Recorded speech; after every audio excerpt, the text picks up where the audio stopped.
पति ने देखा कि 200 किलो वजन का भारी स्टील का सीलिंग गिरने वाला है। तभी वो अपनी गर्भवती पत्नी को छोड़कर अपनी प्रेमिका को गोद में उठाकर वहां से भाग गया। सौभाग्य से रेस्क्यू टीम समय पर पहुंच गई और गर्भवती महिला को बचा लिया। हॉस्पिटल में पहुंचने के बाद उसने देखा कि उसका पति अपनी प्रेमिका से दूर नहीं हो रहा है। उसी वक्त गर्लफ्रेंड उसकी ओर आई और जानबूझकर उससे झगड़ा करने का नाटक किया और खुद को जमीन पर गिरा लिया। ये सब देखते ही पति प्रेमिका की तरफ दौड़ा और उसने अपनी गर्भवती पत्नी को धक्का देकर जमीन पर गिरा दिया। पत्नी दर्द में चीख पड़ी और उठ नहीं पाई, लेकिन पति ने उसकी चीखों को अनसुना कर दिया और अपनी प्रेमिका को गोद में उठाकर चला गया। उस पल उसको अफसोस हुआ कि उसने अपने माँ बाप की बात नहीं मानी और उससे शादी की। पति ने उससे वादा किया था कि वो उसे हमेशा सुरक्षित रखेगा। पत्नी ने उस पर भरोसा किया था। वह नहीं जानती थी कि उसे प्रजनन संबंधी समस्या है, इसलिए उसे कई ट्रीटमेंट के लिए मजबूर होना पड़ा। फिर भी पति को उस पर कोई दया नहीं था। कुछ दिन बाद पति के जन्मदिन पर गर्लफ्रेंड और पति ने उसको ड्रिंक करने के लिए कहता है, पर उसने मना कर दिया। उसने समझाया कि गर्भवती महिला को शराब नहीं पीनी चाहिए। इस पर पति गुस्सा हो गया और चेहरे पर वाइन फेंक दी। उसी पल पत्नी को तभी समझ में आ गया 5 साल साथ बिताना केवल एक तरफा प्यार था। इसके बाद वो डॉक्टर के पास गई। डॉक्टर ने चेतावनी दी कि अल्कोहल के कारण बच्चे को खतरा हो सकता है। पत्नी जब अस्पताल में चेकअप करने गई तब गर्लफ्रेंड ने उसके व्हाट्सएप पर एक तस्वीर भेजी जो उनके पति और गर्लफ्रेंड के किस करने के पल की थी। महिला ने वह तस्वीर देखी और गुस्से से आग बबूला होकर घर लौटी। दरवाजा खोलते ही पति ने उसके ऊपर एक तकिया फेंक दिया और देर से घर आने के लिए उसे ताने दिए। दोनों के बीच बहस हुई। फिर वह अपने कमरे में गई और देखा कि गर्लफ्रेंड उसकी नाइट ड्रेस पहनकर कमरे से बाहर आ रही है। गुस्से में उसने पति से पूछा, यह क्या हो रहा है? लेकिन पति ने कहा कि उसकी गर्लफ्रेंड शराब के नशे में है और यहीं रात बिताएगी। इसके बाद वह दुखी होकर अपने कमरे में चली गई। कुछ देर बाद गर्लफ्रेंड ने फोन किया और बताया कि उसे टैक्सी नहीं मिल रही और वह पैदल घर लौटेगी। पति ने गुस्से में पत्नी को धमकी दी, अगर उसे कुछ हुआ तो मैं तुमको छोड़ूंगा नहीं, क्योंकि तुमने उसे घर में रहने नहीं दिया। इसके बाद उसने जबरदस्ती पत्नी को बिस्तर से उठाया और दोनों गर्लफ्रेंड को खोजने निकल पड़े। कुछ ही देर में उन्होंने उसे ढूंढ लिया। पति ने गाड़ी रोकी, दौड़कर उसके पास गया, उसे गोद में उठाया और आगे की सीट पर बैठाया। पत्नी को पीछे बैठने का आदेश दिया। फिर अस्पताल में पति ने पत्नी को गर्लफ्रेंड से माफी मांगने को कहा। निराश पत्नी ने आंसुओं से भरी आंखों से अस्पताल छोड़ दिया और रात बिताने के लिए एक होटल चली गई। वहां उसने शातिर गर्लफ्रेंड का एक फेसबुक पोस्ट देखा और उसका दिल हर बार की तरह इस बार भी टूट गया।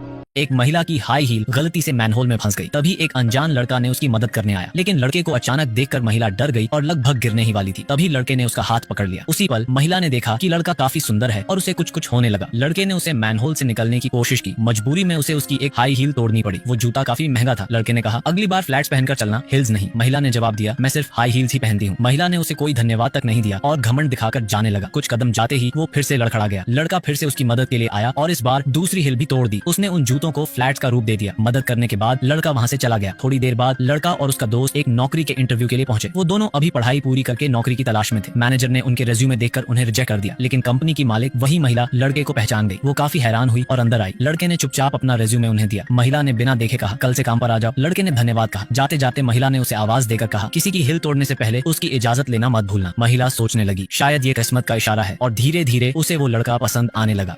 पहले ही दिन नील एक मुश्किल क्लाइंट का सामना करता है जो गाड़ी खरीदना चाहता था, लेकिन अपनी पसंद की कोई गाड़ी ढूंढ नहीं पा रहा था। नील अपनी समझदारी से क्लाइंट के स्टाइल को नोटिस करता है और कहता है कि शायद वह गोल्फ खेलना पसंद करते होंगे। यह सुनकर क्लाइंट नील में दिलचस्पी लेने लगते हैं, क्योंकि नील ने उनके शौक को पहचान लिया। नील बातचीत के जरिए उस क्लाइंट के लिए सही गाड़ी की खूबियां समझाने लगता है। क्लाइंट उसकी तारीफ में मुस्कुराते हैं। पहले ही दिन नील एक नई गाड़ी बेच देता है। उसका बॉस एनी ये सब देखकर समझ जाती है कि नील बाकी सबसे अलग है, समझदार और ध्यान देने वाला। गाड़ी खरीदने आए उस व्यक्ति की सेक्रेटरी नील से कहती है कि उनके बॉस को खुश करना बहुत मुश्किल है। कुछ दिनों बाद सिक्योरिटी गार्ड स्टोर में नील को ढूंढते हुए आते हैं। वे उसे उस क्लाइंट की तरफ से दी गई पार्टी का न्योता देते हैं। नील विनम्र और साधारण स्वभाव का है। पहले तो वह पार्टी में जाने से मना कर देता है, लेकिन उसकी माँ उसे जाने के लिए मनाती है। आखिरकार वह मान जाता है। साइकिल से होटल पहुंचने पर उसे गरीब समझकर पहले बाहर रोक दिया जाता है, लेकिन दूसरा सिक्योरिटी गार्ड गलती सुधारता है और उसे अंदर आने देता है। पार्टी में उसके मम्मी पापा भी होते हैं और वह उनसे बात करता है। उसे उम्मीद नहीं थी कि उसकी बॉस एनी भी वहाँ होगी। एनी उसके मम्मी पापा से बात करती है और कोने में खड़े नील को देखती है। डिवोर्स के 5 साल बाद इस व्यापारी को अपनी पूर्व पत्नी से एक लिफाफा मिला। लिफाफे में 10,000 युआन थे। तभी उसे याद आया कि डिवोर्स के समय उसकी पत्नी के पास कोई संपत्ति नहीं थी और उसने उससे 10,000 युआन उधार मांगे थे, जिसे लौटाने का वादा भी किया था। तभी वह हैरान और उत्सुक होकर सोचने लगा कि शायद उसने अपनी पत्नी के बारे में गलत धारणा बना ली थी। लेकिन जब उसने उसे ढूंढने का फैसला किया तब उसने 2 बच्चों को देखा जो उसकी तरफ दौड़ते हुए आए और उसे गले लगा लिया। बच्चों ने उसे पापा कहकर बुलाया। फिर उसने उनके नाम पूछने की कोशिश की। उसे पता चला कि दोनों बच्चों के नाम में उसकी और उसकी पत्नी की सरनेम है, इसलिए उसने उनके साथ उनके घर चलने का फैसला किया। जब वह उनके घर पहुंचा और दरवाजे पर दस्तक दी तो अंदर से एक जानी पहचानी आवाज सुनकर सारी सच्चाई सामने आ गई। उसकी शादी की असली कहानी खुलने लगी। असल में उनकी शादी सिर्फ एक बिजनेस डील थी। शादी के दिन उसने शर्त रखी थी कि 3 साल बाद वे डिवोर्स ले लेंगे। उन 3 सालों में पत्नी उसके प्यार में पड़ गई थी, लेकिन उसने हमेशा उसे नजरअंदाज किया। वह उसे एक स्वार्थी औरत मानता था। एक दिन जब वह गर्भवती थी तब उसकी तबीयत खराब हो गई। उसने फोन पर उससे मदद मांगी, लेकिन उसने कहा कि वह अभी बिजी है और उसे अकेले ही अस्पताल जाना पड़ेगा। रास्ते में उसका एक्सीडेंट हो गया। तेज बारिश के बीच उसने उसे बार बार फोन करने की कोशिश की, लेकिन उसने कभी फोन नहीं उठाया।